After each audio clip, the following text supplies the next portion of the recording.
Kain tayo. Nasa ilang lasa niya.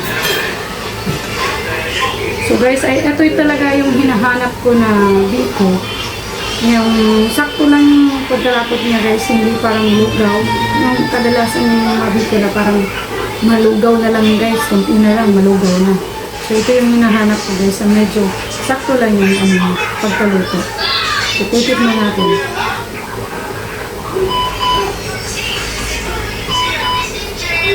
So guys, ito pala ang aking merienda for today. Isang bibingka o katmon bibingka ang tawag ito guys. So sa mga Bisaya jud, ang tawag ni guys ay katmon bibingka. So kalami jud. Kanamit jud ire.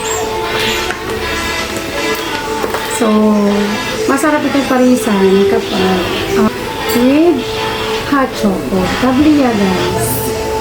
So ito yung ano nila, biko classic. So namiss kong magkakanin ng gawang Bisaya guys. Kaya lahi na jud ang magbuhat o kanang mga kakanin ang mga Bisaya. So kain tayo. So, titikman natin ngayon ang tinatawag nilang Biko Classic ng Dasuman, Philippines guys. So, titikman natin siya. So, ito yun siya guys. Oh. So, ito yun siya, yung tinatawag nilang Biko Classic. Ito guys ay, sabi nila ay nasa 22 slices. Ayan. So, ito yung small nila na bilao guys sa Biko Classic.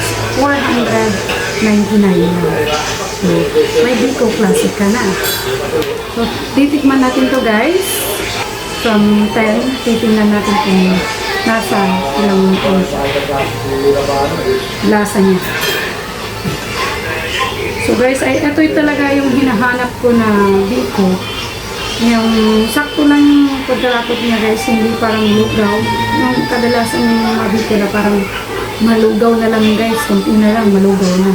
So ito yung hinahanap ko guys, medyo sakto lang yung pagkaluto.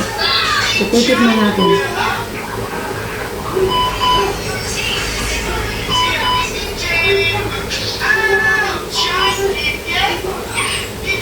So for me siya guys, from 10, nasa 8/10 siya guys.